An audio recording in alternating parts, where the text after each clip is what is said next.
दिया, बीज की रख रखाव नहीं करना, उस पे बारीकी से, मैंने पहले भी बोला, वैज्ञानिक तरीके से ध्यान नहीं देना, नहीं दिया। और जैसे बीज डाल दिया, उससे कोई फूल हो गया, फूल हुआ स्वतः ही, तो उसको ऐसा मान लेना कि नहीं, ये मेरे कर्म के कारण हुआ है। तो धीरे धीरे उसके वाटिका के फूल और वाटिका की सुंदरता खराब होने लगी, और लोग उस वाटिका में जाना बंद कर दिए। इससे क्या हुआ? इससे उसके मन में भी खिन्नता हुई। खिन्नता का मतलब कि दुख की उत्पत्ति हुई, और दुख की उत्पत्ति से अंतर्द्वंद उत्पन्न होता है, कंफ्यूजन स्टेट में कोई भी चला जाता है। तो इस तरह से जब पहले माली ने पूरी तन्मयता के साथ काम किया, पूरी तन्मयता के साथ पहले माली ने काम किया, तो उसकी उसकी वाटिका की सुंदरता बढ़ गई। हर छोटे छोटे चीजों को पे ध्यान देना, हर छोटी छोटी बारीकियों पे ध्यान देना, इस तरह से उसकी वाटिका की सुंदरता बढ़ने लगी। और यही कर्म योगी भी करते हैं। कर्म योगी को जब भी कोई काम मिलता है, तो ये नहीं सोचते हैं कि काम छोटा है या बड़ा है। उस कर्म को करने के लिए कितनी मेहनत लग सकती है, और क्या क्या योजना बन सकती है, इसको बड़ी शांति दिमाग से, शांति के साथ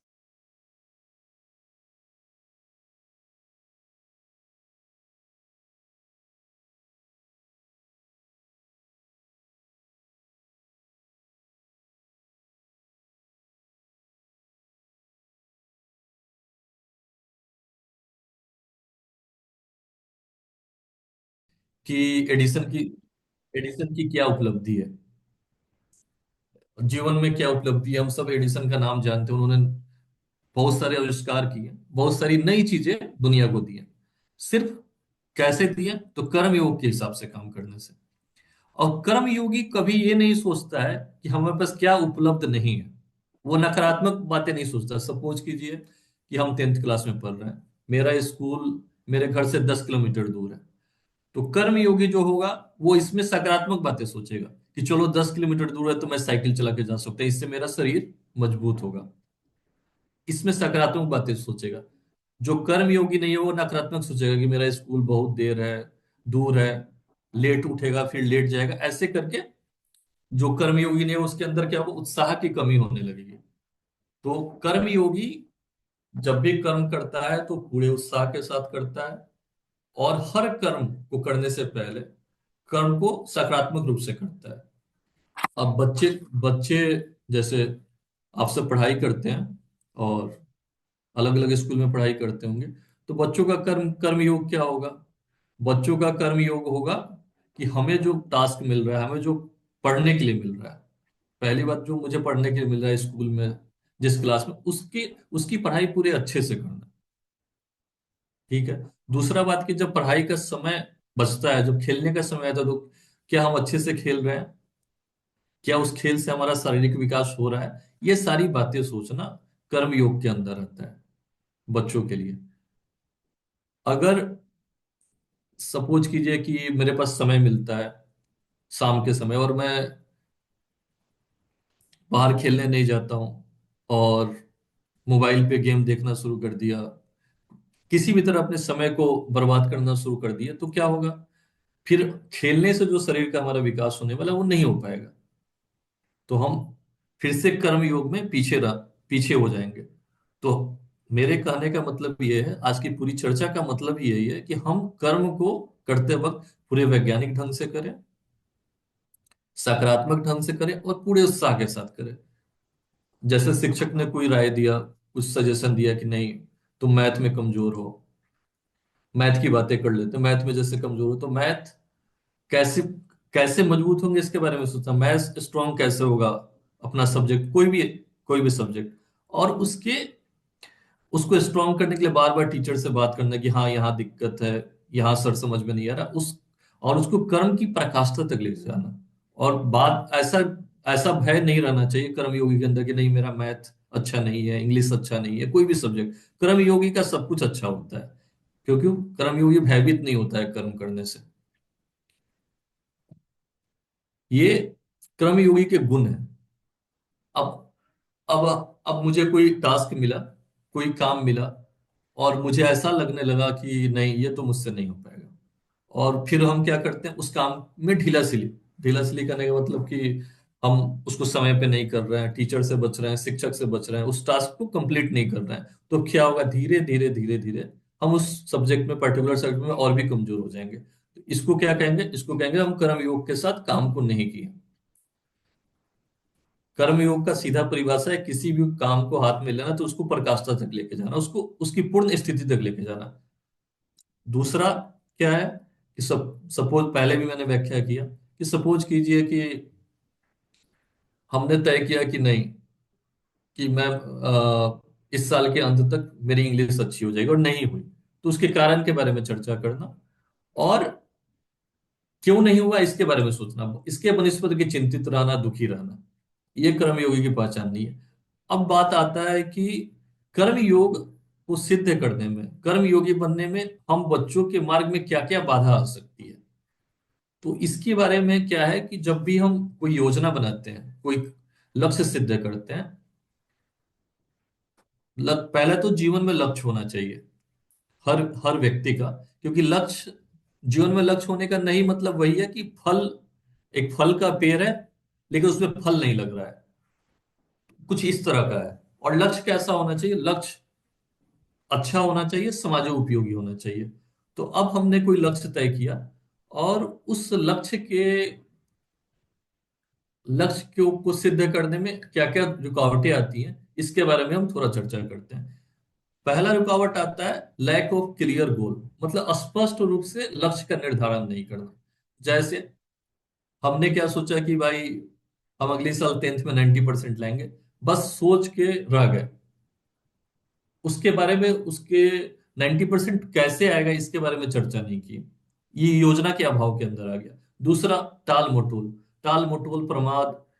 टाल मटोल प्रमाद ये होता है कि मुझे सुबह स्कूल जाना है 9 बजे, लेकिन हम जग रहे हैं 8:30 बजे, और अपने सारे कामों को टाल मटोल कर, इससे क्या होता है कि एक काम दूसरे काम के ऊपर आ जाता है। जैसे स्कूल लेट पहुंचे तो हो सकता है कि पहली क्लास छूट जाएगी, तो पहली क्लास में जो ज्ञान मिलने वाला था वो नहीं मिलेगा। जो चौथा सबसे बड़ा इशू आता है, वो कभी कभी देखा गया है कि हम लोगों को जब ये लगने लगता है कि नहीं, ये काम तो मुझसे नहीं हो पाएगा, तो उस परिस्थिति में हम क्या करते हैं कि उस काम को छोड़ देते हैं। तो ये कर्म योग के मार्ग में बाधा है। बनिस्पत ऐसा होना चाहिए कि जैसे मेरा कोई सब्जेक्ट कमजोर है या कोई काम नहीं कर पा रहे हैं, तो उस काम में और मेहनत करना और समय देना। और डिस्ट्रैक्शंस का मतलब हुआ, जैसे आजकल बहुत सारे डिस्ट्रैक्शंस आ गए। जैसे हमने तय किया कि आज शाम में 6 से 10 बजे रात तक पढ़ाई करेंगे, लेकिन उसी समय किसी का फोन आ गया, किसी रिलेटिव का। मैं ये नहीं कर रहा हूँ कि रिलेटिव से बात नहीं करना है, बात करना है, लेकिन अपने कर्म को प्राथमिकता देते हुए बात करना है। हमारा जो कर्म है, हमारा कर्म पढ़ाई करना है, तो हम उसको प्राथमिकता देंगे, वो सबसे मेरे लिए पहला चीज होगा। फिर उसके बाद कोई और होगा। अगर हम मोबाइल देखने लगे, किसी से बातें करने लगे, जैसे हम लोग छोटे थे तो कॉमिक्स वगैरह पढ़ने लगते थे, तो ये सब भी डिस्ट्रक्शन के अंदर आता है। तो ये सब नहीं होना चाहिए कर्म योगी के अंदर, ये सब नहीं। और ये सब कैसे कैसे आएगा, मतलब हमारे अंदर कैसे आएगा, तो ये धीरे धीरे अभ्यास करने से आएगा। ऐसा नहीं है कि एक दिन में आप सब कुछ सिद्ध कर लेंगे। जैसा कि पहले के पृष्ठ में, पहले के स्लाइड में मैंने बताया कि विवेकानंद ने बोला है कि हम जो हैं वो हमारे कर्म के कारण है। तो हमारी जो भी स्थिति है, जैसे हम अपनी पढ़ाई में अच्छे हैं, अच्छे नहीं है, वो हम पिछले साल कैसी पढ़ाई की इस पे डिपेंड करता है। तो ये धीरे धीरे धीरे धीरे अभ्यास से ठीक हो सकता है। और धीरे धीरे हम अभ्यास करते रहेंगे प्रतिदिन, छोटा छोटा अभ्यास, तो हम एक दिन कर्मयोगी बन जाएंगे। अब कर्मयोगी कैसे बने, बच्चों के लिए मतलब क्या है।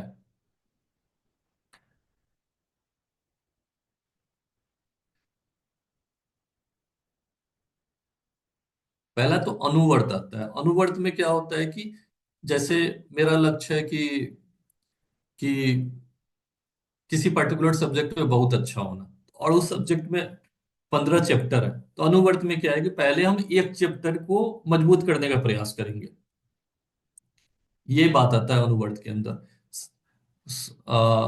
कल्पना कीजिए कि मुझे सुबह जगना है, तो अनुवर्त के अंदर आता है कि अगर आज मैं 7 बजे जगता हूं, तो कल मैं योजना रखूंगा कि मैं 6:45 पे जगूं। ऐसा मैं योजना नहीं बनाऊंगा कि मैं 4 बजे सुबह जग जाऊं। तो हो सकता है कि हम 4 बजे 4 दिन जग जाएं, लेकिन 5वें दिन फिर से हम 7 बजे ही जगेंगे। तो ये अनुवर्त के अंदर आता है। मतलब कि अपने बड़े लक्ष्य को छोटे छोटे लक्ष्यों में बांटना अनुवर्त के अंदर आता है। और इसी तरह मैं भी यही अभ्यास करता हूं आज भी, कि अपने सारे बड़े बड़े लक्ष्यों को छोटे लक्ष्यों में बांटूं, और जो भी लक्ष्य है उसको पूरी तन्मयता के साथ करूं, अपने हिसाब से, मतलब मेरे अंदर जो सामर्थ्य है उस हिसाब से। तो आप बच्चों से भी यही आग्रह है कि आप भी अपने क्लास, जो भी सब्जेक्ट है, जो भी दिक्कतें हैं, उसको धीरे धीरे छोटे छोटे लक्ष्यों में बांटिए। आज से अभ्यास में लाइए इसे। इससे क्या होगा कि धीरे धीरे एक दिन ये आपके जीवन का अंग बन जाएगा। और आगे चल के जब आप बड़े क्लास में जाएंगे या जॉब में जाएंगे, तो ये आदत आपको बहुत, आपके लिए बेनिफिशियल होगा, इसका आपको बहुत फायदा मिलेगा। दूसरा, जब हम कोई लक्ष्य का निर्धारण कर रहे हैं, तो क्या वो लक्ष्य, आ, एक टर्म आता है, उसको कहते हैं स्मार्ट गोल। तो क्या वो लक्ष्य जो हमने निर्धारित करते, क्या हम वो मुझे मिलेगा?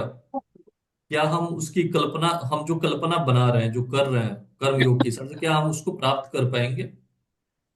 इसके लिए एक योजना बनाना। जैसे योजना कैसे बनाना? योजना बनाने के पहले ये देखना कि, योजना बनाना कि जो मेरा गोल है, क्या वो गोल सही में हम उसको, उस गोल तक, लक्ष्य तक पहुंच पाएंगे कि नहीं। तो पहले तो ये देखना कि जो हम लक्ष्य बना रहे हैं, वो लक्ष्य क्या रियल लक्ष्य है, वो उसको हम प्राप्त कर सकते हैं। सपोज कीजिए, मैं एक कल्पना करता हूँ कि कोई बच्चा है जिसको 30% से भी कम मार्क्स आ रहे हैं।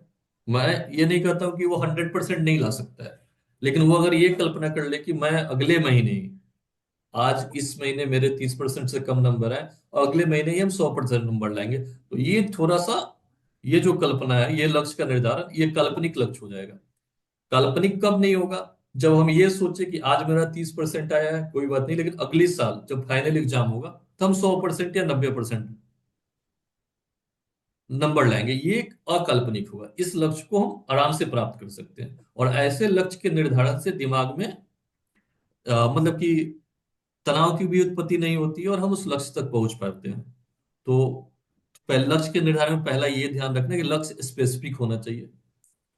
मतलब हम ये समझ रहे हैं कि ये लक्ष्य हम प्राप्त कर पाए। दूसरा, कि जैसे अब मैं मैथ का एग्जांपल लेता हूँ कि मुझे मुझे मालूम है कि मैं मैथ में बहुत कमजोर हूँ।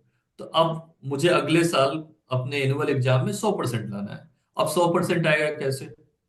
तो उसके, जैसे उसमें बहुत सारे चैप्टर हैं, अर्थमेटिक्स है, ट्रिगो है, ट्रिगोमेट्रिक है, ज्योमेट्री है, तो हर चैप्टर को बांटना अलग अलग में, और फिर हर चैप्टर की तैयारी करना।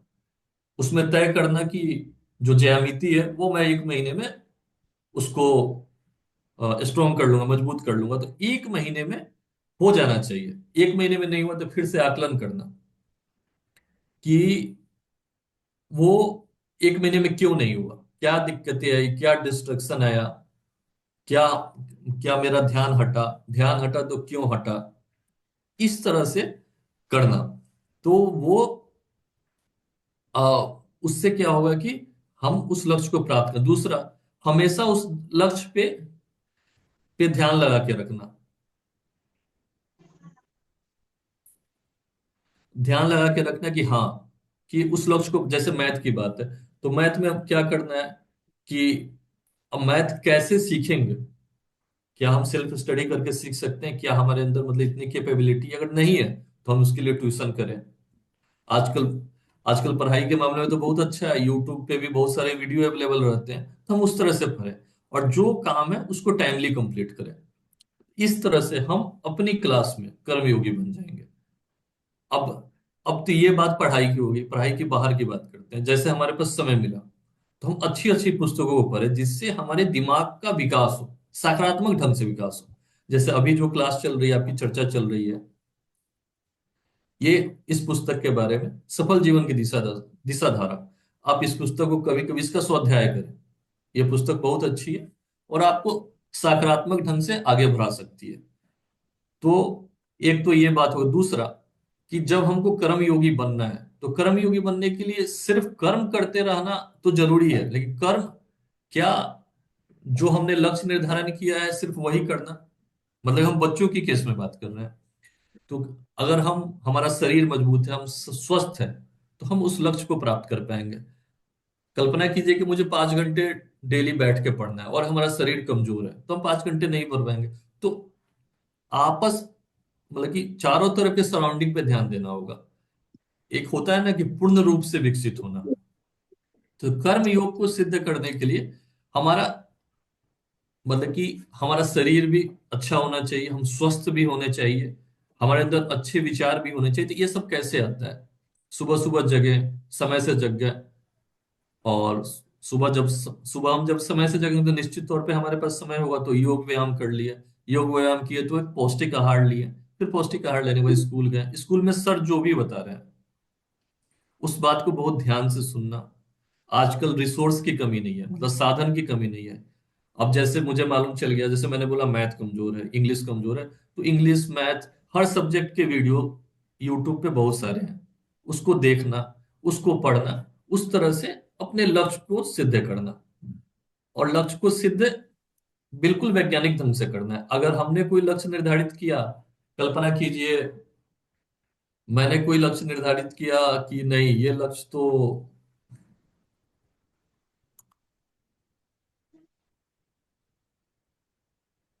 हाँ ये लक्ष्य तो 1 महीने में निर्धारित किया और 1 महीना वो नहीं हो पा रहा है, तो इसका मतलब क्या है कि हमारे जो हमारा हमने जो योजना बनाया था उस लक्ष्य को प्राप्त करने के लिए, वो योजना कहीं ना कहीं गलत थी। गुरुदेव इस पुस्तक में लिखते हैं कि जो कर्म योगी लोग होते हैं, जो कर्म प्रधान लोग होते हैं, वो हमेशा खुश रहते हैं। हमेशा खुश क्यों रहते हैं? क्योंकि वो अपने लक्ष्य को समय के हिसाब से प्राप्त करते जाते हैं। उसी के विपरीत जो कर्म योगी लोग नहीं रहते हैं, जो काम को प्रमाद के साथ करते हैं, वो धीरे धीरे जाके दुखी होने लगते हैं, क्योंकि उनका लक्ष्य, उनका एम, उनका गोल, उनका लक्ष्य प्राप्त नहीं हो पाता। और फिर क्या होता है? दुख आता है, कंफ्यूजन स्टेट में जाते हैं, जिसको बोलते हैं कि बहुत दुखी रहने लगते हैं, उदास उदास रहने लगते हैं। तो इस तरह से हम लोगों को कर्म पे ध्यान देना चाहिए और कर्म योगी बनना चाहिए। जो जो कर्म योगी नहीं होता है, वो क्या होता है कि उसके अंदर हमेशा असंतोष की भावना होती है। असंतोष की भावना होती है, वो हमेशा दुखी रहता है। और जैसे हम किसी कर्म को, किसी काम को, किसी भी काम को बहुत तन्मयता से कर रहे हैं, बहुत ध्यान से कर रहे हैं, तो हमारे अंदर डिस्ट्रैक्शन, कुविचार, दुविचार, ये सब आ ही नहीं सकते हैं, क्योंकि हम किसी एक पर्टिकुलर चीज पे ध्यान लगा रखे हैं। तो हमारा पूरी तरह ध्यान, मनोभाव उसी काम की तरफ होगा। और इससे क्या होगा? अंतर्द्वंद नहीं होगा, कभी हम चिंतित नहीं रहेंगे। तो गुरुदेव बताते हैं, और ऐसा अनुभव में भी आया है कि चिंता, क्रोध, ये चिंता, गुस्सा आना, क्रोध आना, चिंतित होना, ये सब अकर्मयोगी लोगों के गुण हैं, जो काम को अच्छे ढंग से नहीं करते हैं। और जैसे ही हम किसी काम को अच्छे ढंग से नहीं करते हैं, हमारे अंदर अगर चिंता हो गया कि भाई मेरा ये काम तो नहीं हो पा रहा है, अब तो नहीं हो पाएगा, अब एग्जाम 15 दिन के बाद है, तो क्या होगा? हम तनाव में आएंगे। तनाव में आएंगे तो हमारी तबीयत खराब होगी। अब और भी कम नंबर आएंगे। पहले तो चिंता नहीं करते तो हो सकता था कि 50% नंबर आ सकते थे, अब 30% ही आएंगे, क्योंकि हमारी तबीयत खराब होगी। तो इसलिए ये पूरी चर्चा आप बच्चों से इसलिए की जा रही है कि हम कर्मयोग का महत्व समझ पाए। और कर्मयोग जो है पूरी तरह, पूरी तरह अभ्यास की चीज है, ये एक दिन में नहीं आ सकता। हम ये सोचे कि आज आज इस क्लास पे चर्चा हुई और कल से हम कर्मयोगी बन जाए, ये संभव नहीं है। ये पूरी तरह, आज आज भी मैं अभ्यास करता हूँ इसके लिए। मेरे जितने काम है, जितने टास्क हैं, कितने टास्क में मैं आज भी असफल होता हूँ, तो मैं सोचता हूँ कि इसमें क्यों असफल हुआ। अगर कोई फीडबैक, जैसे मैं जॉब करता हूँ, मैं सॉफ्टवेयर डेवलपर हूँ, मेरा कोई काम कंप्लीट नहीं हुआ टाइम से, तो मेरे ऊपर भी मेरे सीनियर्स, उनका फीडबैक आता है, तो मैं उसको पॉजिटिवली लेता हूँ कि भाई ये फीडबैक क्यों आया, ये काम क्यों टाइमली नहीं हो पाया। उसके हिसाब से प्लान करते रहना। कर्म, मतलब कि मैं दोबारा से रिपीट कर रहा हूँ एक बात को कि कर्मयोगी कभी चिंतित नहीं होता है कि मेरा ये काम खराब हो गया ठीक है, हम इसके लिए अब आगे क्या योजना बना सकते हैं, इसकी चिंता करना कर्मयोगी का गुण है। ये परम गुण है, मतलब पहला गुण है कर्मयोगी का, कि ऐसा चिंतन करना कि आगे जाके ये लक्ष्य पूरा हो पाए, और फिर उस लक्ष्य को सिद्ध करना, उस लक्ष्य को प्राप्त करना कर्मयोगी का गुण है। सब हो सकता है। गीता के श्लोक में अभी मैंने बताया, भगवान श्री कृष्ण ने कह रखा है कि हमारा काम कर्म करने में, हमारा हमारा जो अधिकार है सिर्फ कर्म करने में, कर्म के फल की प्राप्ति में नहीं। इसका मतलब ये है कि हम कर्म कर रहे हैं तो पूरे वैज्ञानिक ढंग से कर रहे हैं, मतलब हम एक एक बात सोच रहे हैं, एक एक चीज सोच रहे हैं, एक एक प्लानिंग कर रहे हैं, हम उसी कर्म के बारे में सोच, लेकिन जब उसके फल से आसक्ति नहीं है, आसक्ति का मतलब होता है लगाव, अट्रैक्शन, जब वो कर्म मुझे प्राप्त होगा, जब वो फल, उस कर्म का जब फल प्राप्त होगा, तो उस फल, जैसे हमें 100% आ गया मार्क्स, सपोज कीजिए, मैं एक काल्पनिक बात कर रहा हूँ, लेकिन 100% आ गया, तो ऐसा नहीं कि आप एकदम खुशी से झूम रहे हैं। खुशी होना, स्वाभाविक खुशी होना अच्छा बात है, लेकिन उस खुशी के कारण हमारे अंदर अहंकार की उत्पत्ति नहीं होनी चाहिए। ठीक इसके विपरीत, अगर हमने सोचा कि 90% आएगा और हमारे 60% आ गए, 50% आ गए, तो हम दुखी नहीं होंगे, एकदम चिंतित नहीं होंगे क्यों आ गया। अब क्यों आ गया ये यहां तक सोचना सही है, लेकिन उसके लिए चिंतित होना, दुख में जीना, ये अच्छा नहीं है। ये कर्म योगी का गुण नहीं है। कर्म योगी का मन का भाव बहुत स्थिर रहता है, हर परिस्थिति में वो अपने आप को स्थिर रखने का प्रयास करते हैं। ये, तो फिर से मैं रिपीट करता हूं, कर्मयोगी के गुण क्या है। आप लोगों को नोट करना है तो नोट कर लीजिए। आई पहला तो, कर्मयोगी के गुण क्या है, कर्मयोगी के लाभ ये हैं कर्मयोग करने के, कि आत्मविश्वास रहेगा, मन की स्थिति हमेशा मजबूत रहेगी, हर काम समय पे होगा, प्रतिष्ठा मिलेगा, और हम राष्ट्र और समाज उपयोगी बनेंगे। और सबसे जरूरी, अगर कर्म योगी अगर हम हैं, तो कर्म के फल से हमें कोई प्रभाव नहीं पड़ेगा। तो मेरे हिसाब से मैंने आज की चर्चा कर ली है कर्मयोग के बारे में। किसी को भी कोई प्रश्न पूछना है तो आप लोग पूछ सकते हैं, किसी भी बच्चे को, किसी को भी, कर्मयोग से रिलेटेड, या कोई भी चीज, कोई भी आ, कोई भी प्रश्न आपके मन में तो आप पूछ सकते हैं। जैसे मैं एक बात और रखता हूँ कि जैसे हम कर्मयोग की बात कर रहे हैं, और हम विज्ञान के छात्र हैं, तो उसको बहुत डेप्थ में जाके पढ़ना चाहिए, कि हर बारीकियों के साथ, कि हमें उसका ज्ञान हो, सिर्फ रटना नहीं है उस विषय को। तो ये भी कर्मयोग के अंदर आता है। तो अब मेरा अनुरोध है सारे बच्चों से, कि मेरी चर्चा, मैंने ये विषय पे चर्चा कर लिया, अब आप लोग को प्रश्न पूछना है तो आप प्रश्न कर सकते हैं, क्योंकि ये विषय बहुत बड़ा है, इसमें बहुत कुछ बोला जा सकता है। लेकिन मैं आप बच्चों, मतलब कि मैं उसी हिसाब से बातें कर रहा हूँ। तो आप लोग प्रश्न पूछेंगे तो मुझे ज्यादा अच्छा लगेगा, मुझे लगेगा कि क्लास में कुछ आप लोगों को समझ में आया, नहीं तो ऐसा मान के चलूंगा कि आप लोगों को कुछ समझ में नहीं आया।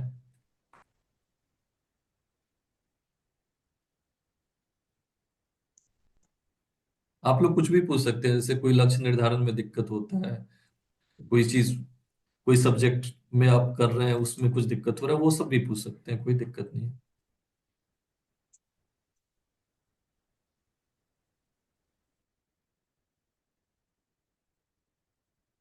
जी मेरा निवेदन है, भैया जो है, आदित्य भैया इंजीनियर हैं, सीनियर इंजीनियर हैं अभी, सॉफ्टवेयर डेवलपर हैं, और बहुत ही प्रतिभावान है, बहुत अच्छी कंपनी में ये काम कर रहे हैं।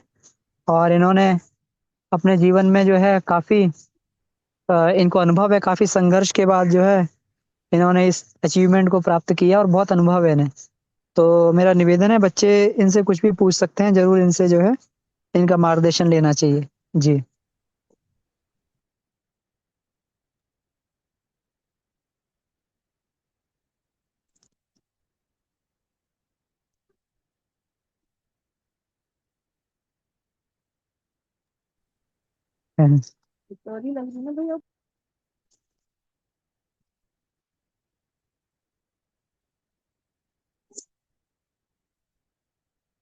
भाई, भैया बच्चों का प्रश्न नहीं आ रहा, तो मैं बच्चों से प्रश्न कर लेता हूँ अनम्यूट करके फिर। हाँ हाँ, बिल्कुल बिल्कुल बिल्कुल। जब वो हाँ, प्रश्न यही नहीं है। कर रहे हैं तो मैं ही प्रश्न कर लेता हूँ। बिल्कुल बिल्कुल, पूछिए। पहले तो मेरा अनुरोध है सारे बच्चों से कि चैट में अपने क्लास लिखें कि कौन किस क्लास के हैं। मेरे हिसाब से 1 2 3 7 8 बच्चे हैं। तो आप अगर लिख सकते हैं तो चैट में क्लास लिखें। और ये चर्चा है, ये क्लास नहीं है। हम लोग जो हर सैटरडे को क्लास लेते हैं, कभी अमन भैया लेते हैं, कभी कोई लेता है, ये बेसिकली चर्चा है। ये कोई क्लास नहीं है, इसमें आपस की बातें हो रही हैं। तो हम लोग को एकदम तनाव मुक्त रहना चाहिए, वीडियो ऑन करके रहना चाहिए, और आपस की बातें हैं ये। तो पहले तो अनुरोध है मेरा कि आप अपना क्लास लिखिए चैट में, और फिर कुछ भी प्रश्न कर सकते हैं। जब आप लोग 40 50 मिनट इस क्लास में रहे हैं, तो कुछ तो समझ में आया होगा। जो समझ में आया वही बताइए। मतलब मेरा मानना है कि ऐसी क्लास में इंटरेक्शन होना चाहिए, आपस में बातचीत होनी चाहिए, चर्चा होनी चाहिए।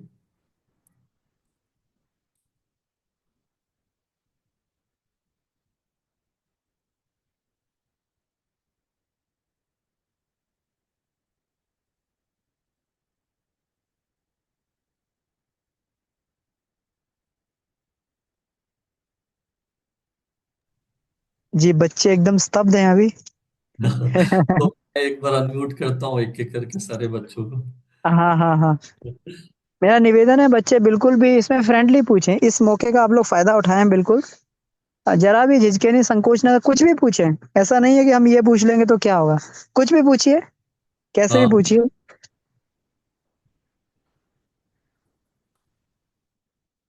ठीक है फिर। मैं पूछ रहा हूँ, मैं पहले से शुरू करता हूँ। गुड़िया करके कोई है? गुड़िया दीदी, आप कुछ बताइए।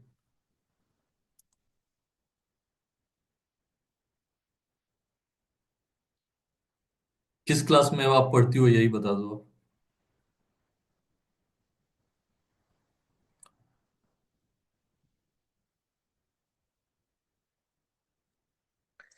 गुड़िया भैया सीटीएस की लड़की है, सीटीएस रेजिडेंशियल स्कूल में पढ़ती है। हाँ, तो इनको तो बोलिए अनम्यूट करने के लिए। हाँ, और आप अनम्यूट करके बोलो गुड़िया।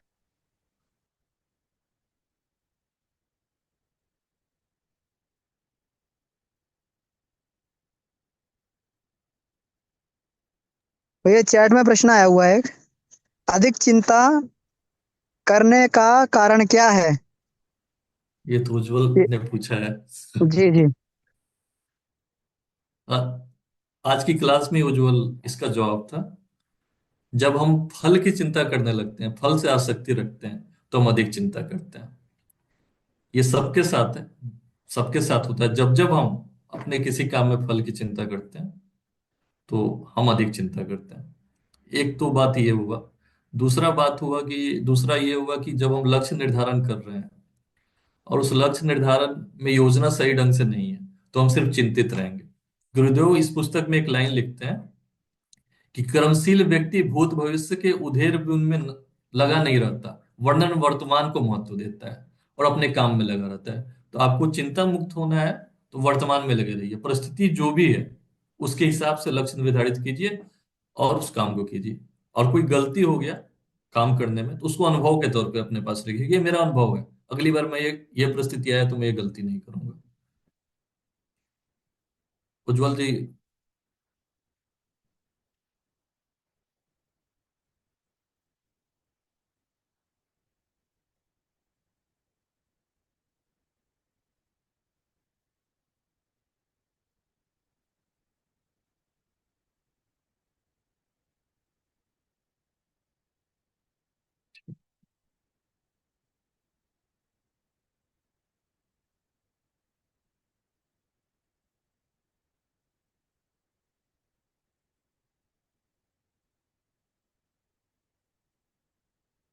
पवन भैया, किसी का प्रश्न आ नहीं रहा है, जी भैया, प्रश्न नहीं आ रहा है। और तो कोई अनम्यूट भी नहीं कर रहा है खुद को। हाँ, तो आप ये बताएं भैया, आप कभी जो है जैसे कभी पढ़ते पढ़ते बहुत कभी स्ट्रेस आ जाता है व्यक्ति को, तो फिर स्ट्रेस मैनेजमेंट कैसे करते हैं आप? कभी कभी जो है आप उसमें अपने इंजीनियरिंग में पढ़े होंगे या पहले हुआ होगा, तो फिर कभी कभी पढ़ते पढ़ते स्ट्रेस आ जाता था कि ये इतना पढ़ना पड़ेगा, इतना सब करना पड़ेगा। तो फिर उसको कैसे हैंडल करते थे आप? भैया मतलब कि अगर पढ़ते पढ़ते स्ट्रेस आता है तो सबसे पहले कि मैं कैसे हैंडल करता था मैं ये बताता हूँ कि मैंने तो मैक्सिमम टाइम सेल्फ स्टडी ही किया है। तो मेरा जो रेफरेंस होता था मतलब स्ट्रेस को हैंडल करने का मेरा तरीका होता था कि जैसे मुझे किसी पर्टिकुलर सब्जेक्ट से स्ट्रेस आ रहा है तो मैं उसके पूरे डेप्थ में जाता था कि उसको कैसे कैसे समझा जाए पढ़ाई के समय। हाँ। जब पढ़ाई जब रुक जाता मैं है। करता था तब। और कितनी बार ऐसा भी होता है मतलब मैं बहुत प्रैक्टिकली बता रहा हूँ कि जब बहुत स्ट्रेस आने लगता है तो उस समय उस चीज को थोड़ी देर के लिए मतलब छोड़ देना और फिर एक 10 मिनट 15 मिनट का ब्रेक लेके फिर वो पढ़ाई अच्छा करना अच्छा। ज्यादा फायदेमंद होता है पढ़ाई के क्षेत्र में। जी जी भैया। और ये अभी सैमसंग। हाँ जी। हाँ भैया सैमसंग सैमसंग से ये कोई आवाज सैमसंग से कुछ ये आवाज आ रही है, आप कुछ पूछना चाहते तो पूछ सकते हैं जी।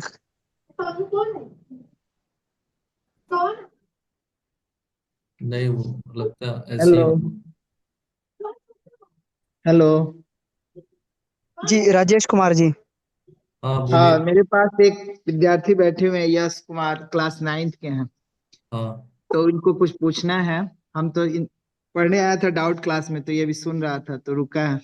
पूछो कुछ जो पूछना चाह रहे हैं। सर यही पूछ रहा था कि सारे बच्चे का माइंड मतलब कि माइंड एक जैसा क्यों नहीं होता है? कोई 15 दिन में सीखता है तो कोई 10 दिन में सीख लेता है कोई क्वेश्चन को, तो ये क्यों होता है?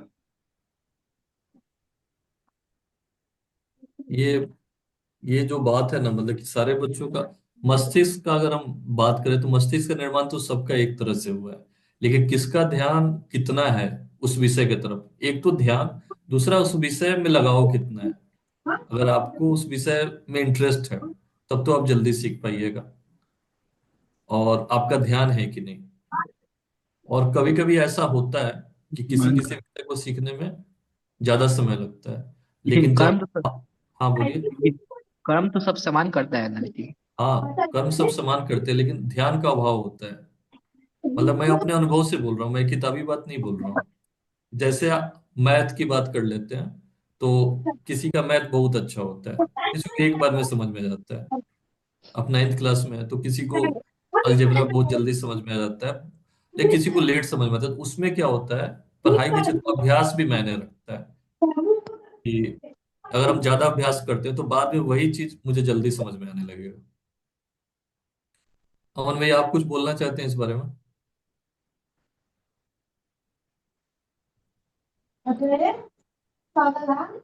तो यस यही बात है कि ये अब सर। मतलब मेरा यही कहना है कि अगर आपको उस सब्जेक्ट में इंटरेस्ट है तो आपको जल्दी समझ में आएगा या ध्यान पूरी तरह केंद्रित है। आप दोनों सामान्य समय भी दे रहे हैं अगर ध्यान केंद्रित नहीं है इंटरेस्ट नहीं है तो सामान्य टाइम पे अचीवमेंट नहीं मिलेगा। और अगर किसी को ज्यादा समय लगता है तो कोई बात नहीं उसको अभ्यास करना चाहिए उस सब्जेक्ट का। इसमें कुछ भाग्य का भी होता है क्या रोल? जैसे कोई टॉप कर गया उसी पढ़ाई में, कोई रैंक में आ गया। नहीं मुझे तो नहीं लगता है अभी तक नहीं लगा ये बात कि भाग्य का पढ़ाई में कोई रोल होता है। नहीं, मेहनत के अलावा, कर्म के अलावा कहीं कहीं पर लगता है कोई टॉप कर गया, उसी मेहनत में कोई लड़का समान मेहनत करते हुए भी 5th rank, 4th rank, 10th rank तक चला जाता है। मैं आपको बताता हूँ कि अपने पढ़ाई की बात बताता हूँ कि मुझे मैंने इंजीनियरिंग की है इलेक्ट्रॉनिक्स कम्युनिकेशन से तो मेरे वो सारे सब्जेक्ट अच्छे रहते थे जिसमें मैथ होता था और जिसमें मैथ नहीं होता तो अच्छे नहीं होते थे। और जबकि हमारे सामने वाला हमसे उसके सारा कुछ कॉन्सेप्ट क्लियर है मतलब उसकी थ्योरी भी अच्छी है मैथ भी अच्छी है वो अच्छा लिखता भी है। जैसे आप सामान्य समय दे रहे हैं ना सपोज कीजिए कि दो बच्चों का ज्ञान सामान्य है पढ़ाई करने का स्टाइल भी समान है लेकिन वो एग्जाम में क्या लिख रहा है आपको नहीं मालूम। मेरे हाँ, ये क्लास में मेरे इंजीनियरिंग में एक लड़की थी वो 4 पेन लेके आती थी कनक नाम है उनका और वो बहुत सुंदर अक्षर था बहुत ध्यान से लिखती थी तो उनको नंबर हमेशा ज्यादा आता था हमेशा टॉप करती थी। तो ये सब भी छोटी छोटी बातें भी मायने रखती है। तो हम हमारे लिए अच्छा ये है कि हम भाग्य पे ध्यान नहीं दें और हम कर्म करते रहें नियत कर्म करते रहें तो सफलता मिलेगी। मेरे सामने, मेरे जीवन में बहुत सारे एग्जाम्पल है। मेरा एक दोस्त है, मोतिहारी का ही है। वो अभी पीएनबी में जॉब करता है। वो 4 साल तक डिस्quालीफाई हुआ। 4 तक से उसको उसकी सिलेक्शन नहीं हुई, लेकिन 5वें साल हुआ। तो लगातार लगने का फायदा होता है। तो आप ऐसा नहीं सोचिएगा यश जी। ठीक है। धन्यवाद। धन्यवाद धन्यवाद। थैंक यू यार।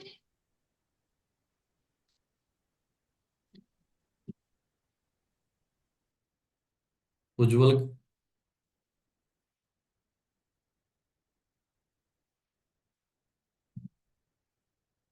हेलो अमन भैया।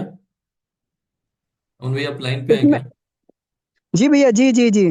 भैया उज्जवल जी का दोबारा प्रश्न है कि अगर अधिक सोचते हैं तो कम कैसे कर पाए, ये बताइए। जी तो जी। आप इसका जवाब दीजिए, उचित यही होगा। अच्छा अच्छा अच्छा।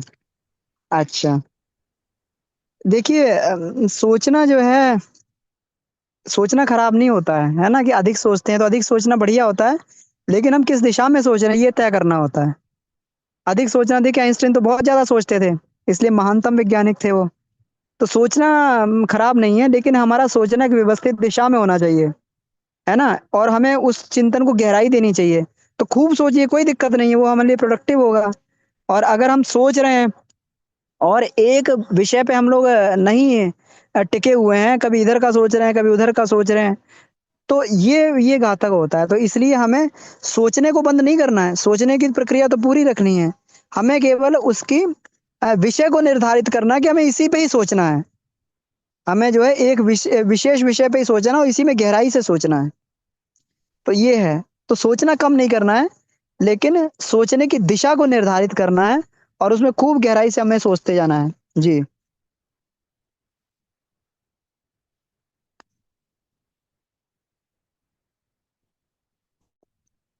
जी भैया।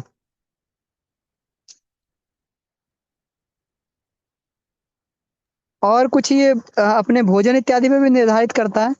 अगर भोजन हमारा सादा सिंपल है, उसमें नमक मिर्च मसाले और ये सब नहीं, रजोगुणी भोजन नहीं है, तो फिर वो जो है सोचने का हमारा वो उसमें ये हो जाता है, थोड़ा सा मतलब उसमें हमें स्थिरता आ जाती है हमारे विचारों में। जी भैया।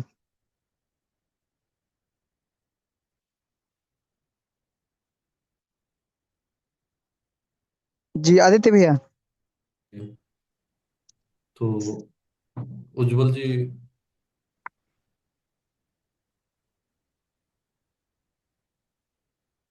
हाँ भैया, अब तो कोई प्रश्न नहीं है चैट हाँ बॉक्स जी, में हाँ भी। जी। हाँ, तो लगता है कि हम अभी जो इसको फिर समाप्त कर सकते हैं कक्षा को यहीं पे। हाँ भैया। तो जी भैया, बहुत बहुत आभार आपका। भैया बहुत बहुत। बहुत ही बढ़िया आपने कक्षा ली, इसके लिए बहुत बहुत धन्यवाद सभी की तरफ से। तो भैया निवेदन है, तो इसको कक्षा को समाप्त किया जा सकता है। ठीक है भैया, मैं